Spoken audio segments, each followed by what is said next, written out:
Ang topic natin for today is, Wedding and beyond. so ano yung mga una mong napansin na dapat baguhin to sa akin? Alam nyo si Carla, napaka, ano pa to, clean freak or dirt freak, Are you sure we're still gonna push through this wedding? responsible husband and father na yon. Pero ang That's dami pala. patriarchy for you. So the reality is, after marriage, things will change. A lot.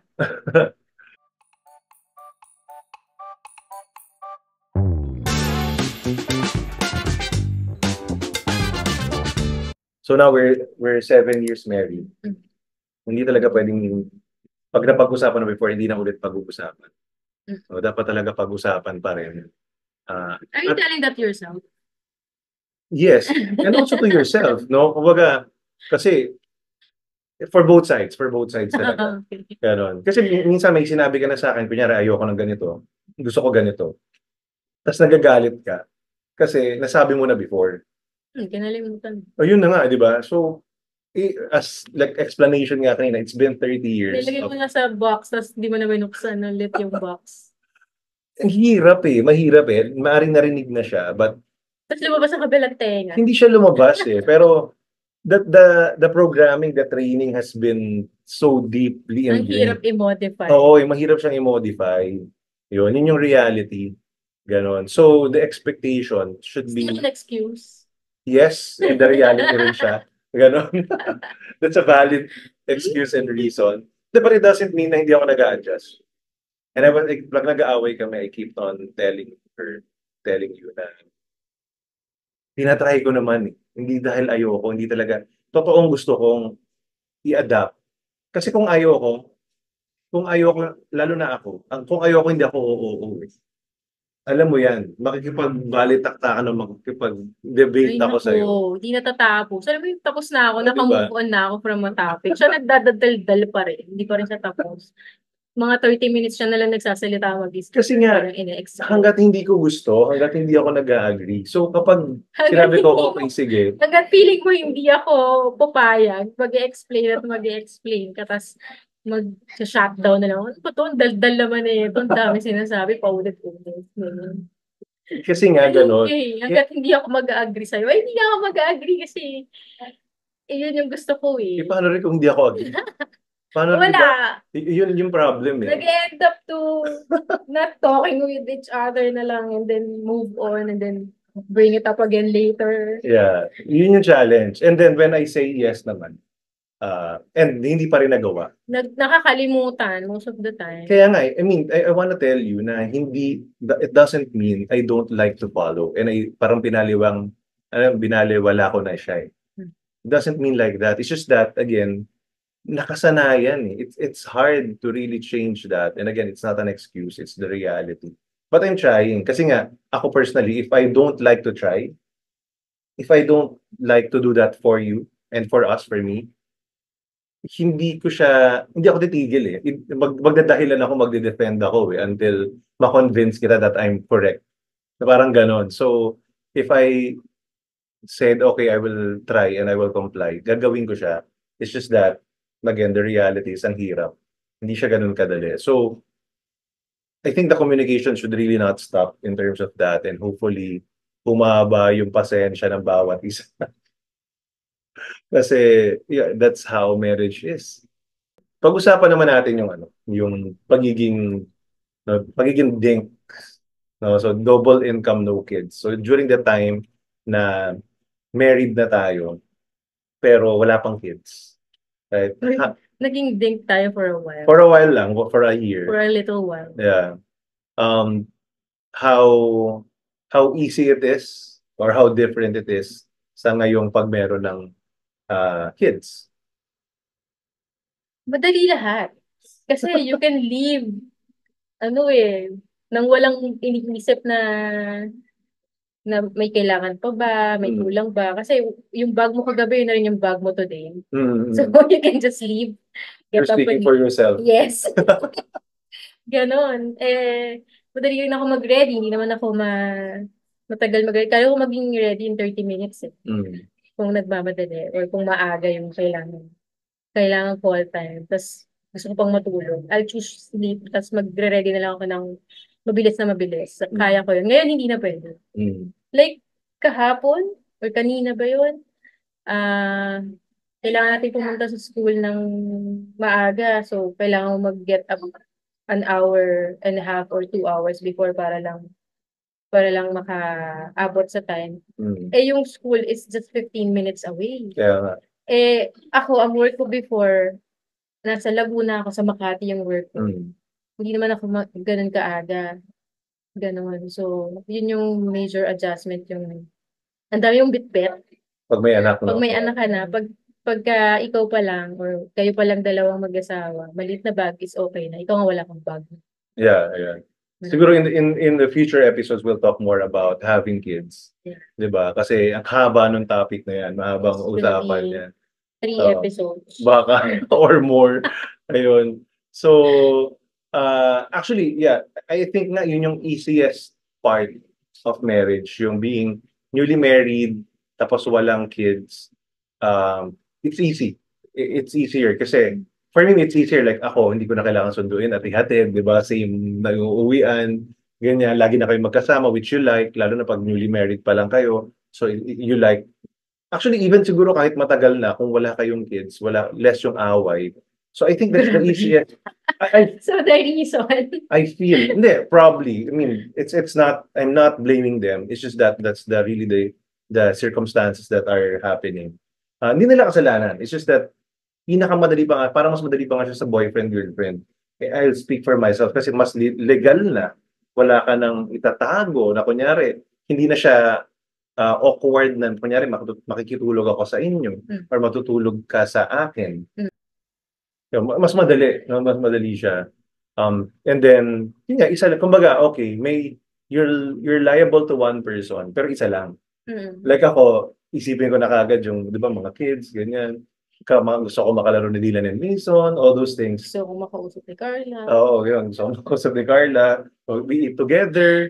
Ganon. So, lalo na pag di pa nagsuschool. Wala ka talagang time for each other. It's gonna be super hard kasi you have to ask somebody else to take care of the kids. Tama. Para makalabas kayong dalawa eh. Tama. Kaya I mean, maisingit lang. Talagang totoo yung it takes a village to raise a child. No, if you're not yet married or you don't have kids yet, totoo yun. Do not burn bridges with your family members. No, so live closer to your parents. To them. It's easier. I mean, ang hirap siguro mga nasa abroad tapos wala silang family doon. It's not that easy talaga.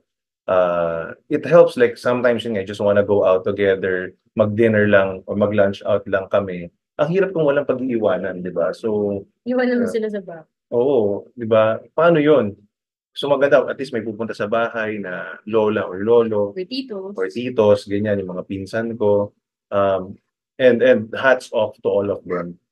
Di ba? Ang hirap ng, kung kaming dalawa lang, mahirap na nga, mas mahirap pa talaga. Yeah, sobrang pain. Ayan. So, pag-usapan din natin, when do you think a married couple should have kids? So, kunyari, they're fortunate enough na kinasal sila, hindi wala pang anak. So, they went that route. So, okay. Alright. So, hindi ko alam kung fortunate yun or unfortunate. But I think that's the usual, that's a traditional way. That's a traditional way. So, let's say, kinasal, wala pang anak. When do you think is the perfect time to have kids or to start planning to have kids? When you're emotionally ready. So, yun ang sagot ko.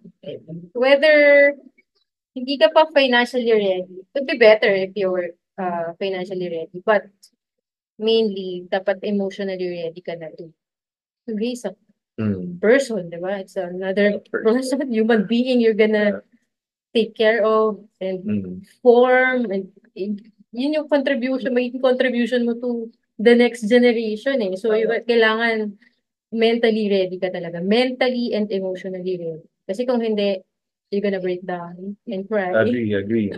And kasama ba dyan yung nagawa mo ng mga gusto mo when you were younger? When you feel na nagawa mo na, yun yung kasama na yun doon. Mentally and emotionally. When you feel na nagawa mo na lahat ng gusto mong gawin bilang tao, as a person, that's when you decide okay. na I need to level up, parang Level up na. level up na ako ng Oo. ng character, ganyan. Character development, ganyan. So, yun. Kapag ready ka na mentally and emotionally, tsaka ka lang dapat bear ng child. Pero pag feeling mo na, kaya ko ba ito, ganyan, may doubts ka, dapat wag mo. Wag muna. Ang ganda ng sagot mo. Kasi ako, very logical lagi. Gusto ko after 1 year, sa pagkinasal, May 1 year, number. may number lagi. Sobrang rational. Rational masyado na, yun, gusto ko pagkakasal, after, mag 1 year muna tayong boyfriend, girlfriend, pero kasal na, parang gano'n yung dating. Let's enjoy everything. And at least 1 year before mag-attempt or mag-try. Ganon. So, and makwento ko lang, yun talaga yung timeline ko. Gusto ko 1 year muna. Siya talaga. Hindi ko alam for some reason, gusto niya na earlier. Ganyan. So, wala, less than 6 months. Less than 6 months, ganon. I remember, so December kami kinasal, yung mini honeymoon namin, January is in Davao, so that's good. So we enjoyed at least parang a few weeks pa lang after marriage, or 1 month after marriage. Pero yung binook namin yung honeymoon namin sa Japan, June pa. So 6 months after. Kasi may seat sale na yun. Mura, ganyan. Yun yung flight date ng flight. Tama, 'di ba? So, di ba, ganoon naman talaga, mas makakamura ka sa lahat Hotels and all. Ayan, so first time namin sa Japan, ganyan. So, yun yung parang pinaka-honeymoon namin. So, kakakulit niya sa akin. Totoo to. 'Di ba? Ikaw yung unang may gusto, siguro ikaw yung emotionally ready. Ready. Oo, ganon. So, kakakulit niya sa akin, naging emotionally ready na ako, na sabi ko, sige, at least 6 months. So, yung pagdadudong sa Japan, parang, uy, di ba, at least honeymoon, ganyan. So, parang mas emotional. Sakay pa ng roller coaster. Oo, ganon. Always magawa pa yung mga gusto namin doon. Kasi di ba sabi, parang nabanggit ko sa yun parang ang hirap, kunyari, 2 months, 3 months pregnant ka na. First time. Tapos nandun tayo sa Japan. So, yun yung pinaka, di ba? Sensitive part ng marriage. So, ng pregnancy. Na pregnancy, ayun, sorry. So, naisip ko yun, sobrang rational ako mag-isip at mag-decide. Sabi ko, wag muna, dapat wag muna, ganyan. Ayun. So, grabe, no? Grabe ka. Na-compute lahat yun, no? Ayun, true enough, no? Doon nabuo si Dylan. Made in Japan si Dylan. Made in Japan si Dylan, kasi June. Kawaguchi po, Japan. Ayun. Yun. So, it's yung Japan natin na honeymoon, very memorable talaga. Diba? 10 days yun. 10 days. Ayun. So, Osaka, Kyoto, Tokyo. Tsaka nag-Fuji Q pa tayo, no? Shout out kay Ken, kaibigan namin sa Japan. Balik kami dyan. Balik kami dyan pag, pag may chance. Ayan. Ayun, not so, tama, dapat ready ka, dapat pinag-uusapan din. Ganon, dapat talaga pinag-uusapan siya. Mas maganda talaga kung planado. Kasi ang hirap no? I mean, like for example, teenage pregnancies or pregnancies before marriage. Masaya naman magkaroon ng anak. Sobrang saya. And I think walang makakapalit dun sa joy na yon. But still, iba pa rin kung handa ka. Lesser yung regret. No, lesser yung regret na, ay sana nag-travel muna ako. You actually do that when the kids are bigger. When you're younger, them younger ka. So you still have the energy. Yeah. To do what you like after they do after. Pwede sila na yung kasama travel. So, I don't think mas malaki yung regret naman. Like that. Meron nga akong, I don't know if, hindi ko na maalala kung sino nagsabi sa akin. But, ayun na. Mas malalaki na kasi yung mga kids niya ngayon. So, she gets to enjoy na life ng mas better kasama na niya mag-travel, ganyan yung mga anak niya. So, okay lang naman. Yeah, tama naman. I think kanya-kanyang timeline ng painting, ganyan. So, what works for you. Diba? Hindi, what I was mentioning lang naman is dapat plan. Pinlano mo talaga. Kung ginusto mo talaga to age 21 or 23, pinag-usapan, plano, then lesser yung regret. Kesa yung hindi pinlano, gusto mo pa mag-travel, tapos may nangyari. Alam mo yun. So, kasi actually personally, I just want to share to our audience na nung first pregnancy mo, again, probably there will be a longer topic about this, diba? You're going through postpartum, tapos yung parang, na-feel ko nahirapan kayo to also have, kasi laking change nun no, na you're not thinking about yourself, you're thinking about Dylan already, your child already, our son. So lahat para sa kanya na eh. Mm. And how I wish, naisip ko nun, how I wish, mas nagkaroon ka pa ng time for yourself. Yun lang yung naisip ko. Well, I felt din kasi na I had naman that we're 30 na eh. So, feeling ko na okay na ako. Parang kutan na. Oh, siguro ako siguro hindi pala sa'yo yun. Now that I realized, baka sa akin, naisip ko yun for me. Sana nagkaroon pa tayo ng time together. Kasi we broke up ng 7 years. Oo. We didn't have it. Yun sana yung time natin actually yung to do things. Tama. Kasi diba, Tama. both working na, we have the means na. Tama. Kasi nung nagkabalikan tayo, 1 year after nag-propose na ako, tapos another 5 months kinasal. So, yun, yung time lang madali ka na eh. Hindi naman, I mean, I feel ready na ako noon eh. Gusto ko rin naman talaga. Except, kasi di ba parang, we already know each other. So parang lesser na yung getting to know. But I think, I also got pressured or challenged nung may anak na uminit na yung ulo mo, marami na ibang inaasikaso, ganyan. Hindi na lang ikaw yung inaasikaso or sarili ko yung inaasikaso, there's another human being there. So parang naisip ko na sana pala, mas marami pa yung time na tayong dalawa lang.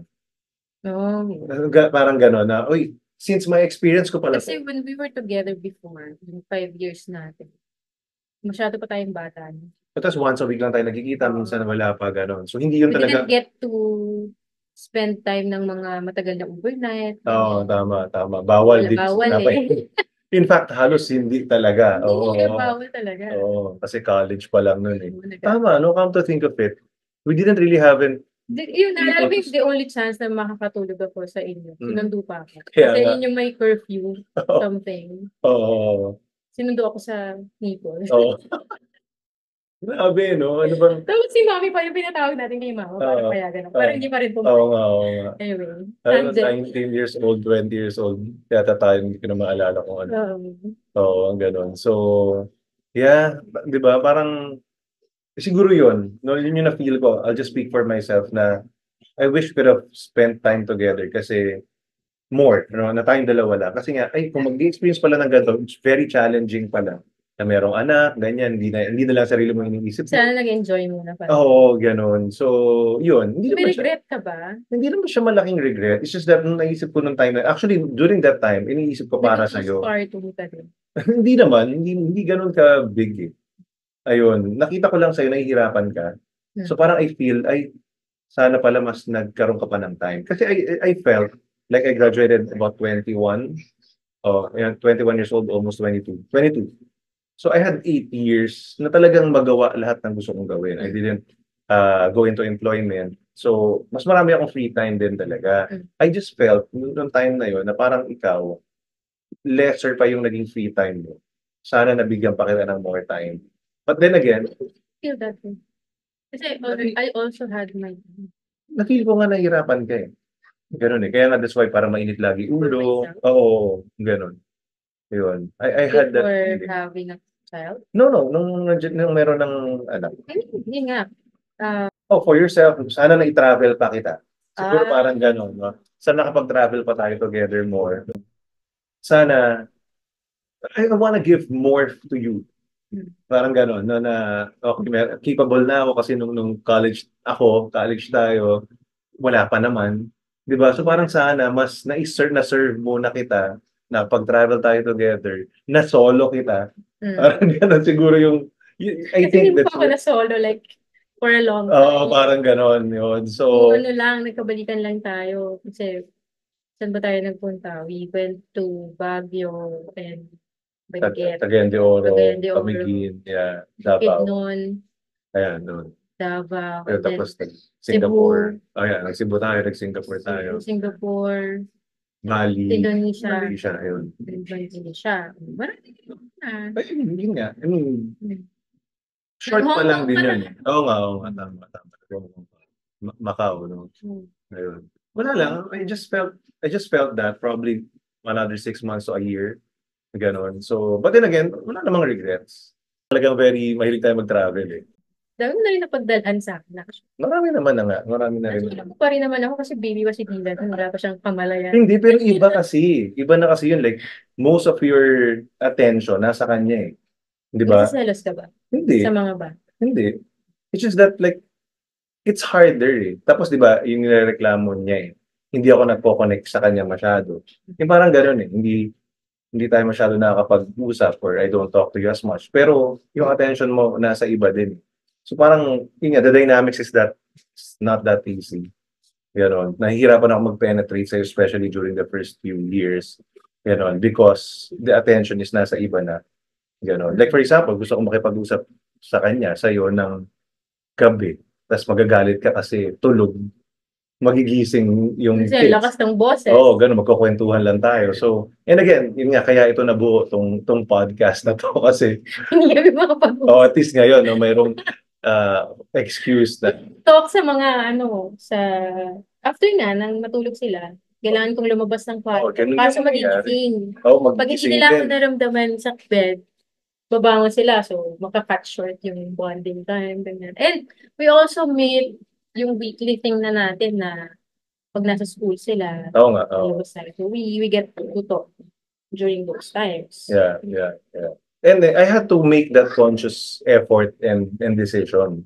'Di ba? Kasi nga alam kong yun yung need mo, yung gusto mo. And I also wanna show na gusto ko. Let's talk about yung a few agreements that we did during the first year after right after getting married. No? Like for example, sa finances, simple thing lang na yung expenses na 'di ba, before lahat na lang kino-consult mo sa akin na bibili ko ba to, parang gano'n. Yung mga Shopee, Lazada niya or I don't know kung saan pa yung before. Yeah. No? Sabi ko, hindi mo na kailangan tanongin yun sa akin, parang may pera ka, ganyan. You can decide, walang problema yan. If you think and you feel na kailangan niya sa bahay, bilhin mo na kasi I also don't know, parang gano'n. Eh siya gusto niya laging sasabihin. Yung pala, gusto niya gano'n din ako. Kaya ako sanay naman ako to decide on my own kasi I've always been like free to choose, especially nung gumraduate na ako. Ganon, I'm always free to choose whatever I want to do. So nagkaroon din ng challenge yun doon hanggang sa nag-come up tayo na may limit. Oo. Anything below 5,000 pesos. Dapat ba nilalakihan na natin to? 10,000. Maybe. Anything below 5,000 pesos, just buy it. Yeah. Kung sa tingin mo kailangan for the house, for the kids, for Yeah. yourself, Yeah. just buy it. Di mo na kailangan magpaalam. Pero Yeah. anything beyond that, 5,000, 1 peso. Grabe. Kailangan mo ipaalam. Oo. Kailangan ipaalam. So dapat lang alam. Hindi mo kailangang i-ask ng permission. Kailangan lang alam. I will be buying this. Yeah.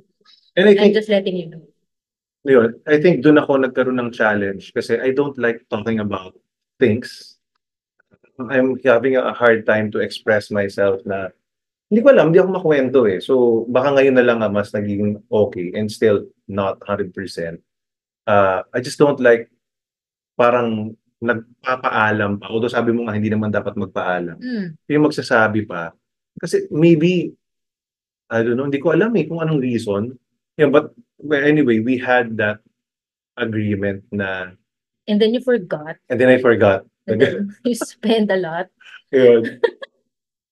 Di ba? It's yun, pinag-aawayan din namin yun. So, and again, dapat nga napag-uusapan. Tapos makikita mo yung credit card bill. What is this? Ganyan. So, dapat talaga pinag-uusapan. Para alam, kung makita man yung bill, oo, kasi ganito. Kasi binili mo nga pala to. Kasi nagbuta ka nga pala sa ganito. Di ba?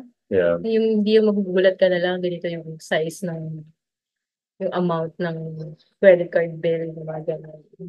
Yeah, and sometimes I just felt din na feel ko rin kasi throughout the course of marriage na parang may things na you don't want to know anymore. Parang ganon. So parang nasanay na ako na hindi na ipaalam. Like for example, ito sinabi ko kapag work related, kunyari, ito kailangan naman talaga to for the office eh. So, kunyari meron tayong party, ito yung amount and all, ika-card ko. Parang 'di ba, hanggang sa nasanay na ako na hindi ko na sasabihin kasi ang hirap eh, ba't ko pa sasabihin eh, parang you're too busy sa kids. Laging ganun eh, naging challenge yun eh. Dahil busy ka sa kids, you didn't really want to bother to understand to check or to understand yung dynamics. Yung ginagawa ko, ganyan, or kailangan natin bayaran and all. Ganon. So, but then again, pag na-check at pag nababalik dun sa, oo nga pala may ganong agreement. So, Gastos to ayun. Kasi So, hindi nga niya sinabi. So, hindi ko alam. So, yun. hanapin ko. Ganyan. So yun, yung mga ganon, no? And again, babalik ako dun sa constant communication. We cannot parang expect na pagdasabi na napag-usapan na before okay na. Ganon. And never bring up na pinag-usapan na to before At dapat saka, okay na. yung pag-feeling ko, okay lang to. Hindi mo naman alam kung magiging okay para sa isa yung decision mo na yun. Yeah. So, I think the punot dulo is dapat maging comfortable talaga kayong mag-usap continuously sa isa't isa. Ganon. Yun. So, and be there when your partner needs you. Kasi sometimes, like, siya yung feeling down or feeling overwhelmed. Sometimes ako din. Dapat hindi talaga try your best. Alam ko mahirap to. It's easier said than done. Try your best na wag magsabay ng init ng ulo or magsalpukan, ganyan. Dapat maging sensitive na kung siya yung overwhelmed with what's happening, be there to support and understand and probably talk, ganyan.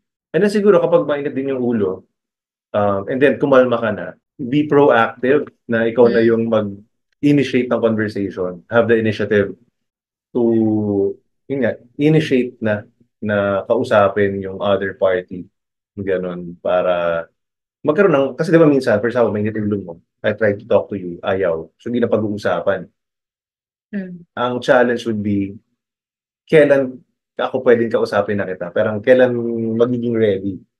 So, I think dapat the person who is galit or mainit yung ulo the other time, siya naman yung mag-reach out kapag okay na. Para nakakapag-usap. Kasi I think doon nagkakaroon ng parang matagal hindi nag-uusap, matagal hindi napag-usapan. Kasi nga, kailan ba nung nag-reach out ako, ayaw mo naman. Parang ganun. So, talagang it's a partnership. Marriage is a partnership. So, just to wrap this up, I think, di ba katulad ng napag-usapan natin, dapat nag-a-ask ng advice sa the people around you. Kani-kanino ka dapat mag-ask ng advice. Yung mga newly married or yung kakasal pa lang. Sa parents. The parents, sa mga ninong-ninang, pati yung sa mga, pwede din dun sa mga friends nila na kinasal na. Ask kung anong naging experience nila para magkaroon ka ng idea, jumping into that another part of your life. Bago ikasal yan o pagkakasal na? After mag-propose. Okay. Para mabigay mo yung, pwede nyo pag-usapan ng fiancé mo na ito yung mga things na gusto ko or ayaw ko, ganyan. Magpatuhan na kayo ng listahan ng mga gusto at ayaw or demands or whatever. Okay. Mga ano to? Yung non-negotiables. Para kung hindi kayo magkasundo, pwede nyo nang i-call off. Pwede bang hindi ituloy yun? So, nila-announce na nag-propose na, ganyan. Or compromise, kung paano kayo magko-compromise dun sa mga non-negotiables. Alala ko, pinag-usapan natin yung mga non-negotiables. Yeah, I think naman, meron naman. Sa akin. May mga pinag-usapan tayo na gano'n. And I believe meron nga tayong mga kinausap din na kaibigan like sila Daddy A. Oh, yeah. Diba, ganun eh. Meron tayong kinausap before eh. Pero I think Tita Yoli. Diba, Tita Yoli, mga naging ninang natin. May mga advice sila. Pero I think hindi pa rin ganun enough na before kasi marriage. Talaga eh. Parang sobrang excited mo pa na ikakasal. Hindi mo na ma-absorb. Hindi mo na ma-absorb yung mga sinasabi nilang advices. So, hindi. Siguro, lalo na doon sa mga kinasal na, huwag mahiya to reach out to your friends. Even after. Even after, gano'n. To your parents, ninong. Most needed. Oo. Yun. Constant. And huwag maghingi ng advice lang kapag nag-aaway. I think mas maganda habang clear yung heads and masaya. Have that support system na constantly na pag-uusapan itong mga ganito. Yun. And some, nasa church nila. Sometimes na experience na rin kasi nila yung pinagdadaanan. Yeah, tama. Kumbaga, di ba, may mga different groups no? I know a lot of churches do this. May mga caring groups na may mga couples din doon that you can talk to. Sobrang powerful that you listen. You actually you hear these types of stories even before pa mangyari sa inyo. Ganon. I think what helped. Yeah, tas minsan hindi ka makarelate. Tapos pag nangyari, yung pala yung Tama, ganon. Sa akin, what helped is yung mahilig ka magbasa ng mga things in the internet, gano'n, mga posts, ganyan, and pinababasa mo siya sa akin. So I get to see na hindi lang pala tayo yung may ganong challenges. Alright, normal pala sa wife na ganon. Maraming mga proof and evidence na out there na pareho lang pala. What's happening to us is to also our happening. household, to our relationship. Yeah, happening to other people as well. So doon mo makita na okay, hindi nagbago yung wife ko. Ganun talaga, no? Talagang nagkaroon ng challenge dahil nga you're now living together and maraming mga dynamics. You're raising human beings. Tama, lalo na kung may mga kids again. Ayun. So, yun. And I'm glad you're watching these types of content. I hope you're learning based on our experiences. Kung hindi ka pa kasal, hindi pa kayo kasal, then I hope this episode will prepare you from your married life. And kung kasal ka na, I think Relate. Ayun. So, yan. Thank you very much for watching this episode and see you next time. See you next time.